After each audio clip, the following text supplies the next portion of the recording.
ಹೆಸರು ಜಾನ್ಸಿ. ನಾವು ಈ DX Max ಸ್ಪಾರ್ಕಲ್ ಸ್ಟ್ರೀಟ್ ಅಪಾರ್ಟ್ಮೆಂಟಲ್ಲಿದ್ದೀವಿ. ನಾವು ತಗೊಂಡು 1 ವರ್ಷ ಮೇಲೆ ಆಯಿತು.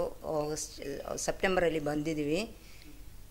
ಇಲ್ಲಿ ನಾವು ಬರುವಾಗ ಏನೇನು ಪ್ರಾಬ್ಲಮ್ ಇತ್ತು ಅದೆಲ್ಲ ಹೇಳಿದರೆ ತಕ್ಷಣ ಅವ್ರು ಮಾಡ್ತಾಯಿತ್ತು. ನಮ್ಮ ಫ್ರೆಂಡ್ಸಿಗೆಲ್ಲ ಈ ಥರ ಚೆನ್ನಾಗಿದೆ DX Maxದು ಪ್ರಾಜೆಕ್ಟ್ ಎಲ್ಲ, ಅದಕ್ಕೆ ಅವರಿಗೆಲ್ಲ ಹೇಳ್ಬಿಟ್ಟಿದ್ದೀನಿ ಈ ಥರ ತಗೊಳ್ಳೋಕ್ಕೆ ಆದರೆ DX Maxಲ್ಲಿ ತಗೊಳ್ಳೋಕ್ಕೆ. ಈ ಪ್ಲೇಸ್ ಎಲ್ಲ ನಮಗೆ ಇಷ್ಟ ಆಗಿದೆ. ಇಲ್ಲಿ ಬಿಲ್ಡಿಂಗಲ್ಲಿ ಇರೋರು ಚೆನ್ನಾಗಿರೋರೆ, ಇಲ್ಲಿ ಇವರೇ ವರ್ಕ್ ಮಾಡ್ತಾ ಇರೋರು ನಾವು ಹೇಳಿದ ತಕ್ಷಣ ಮಾಡಿಕೊಡ್ತಾ ಇದ್ದಾರೆ. ಏನು ತೊಂದರೆ ಏನಿಲ್ಲ, ಚೆನ್ನಾಗಿದೆ. Best wishes for DX Max.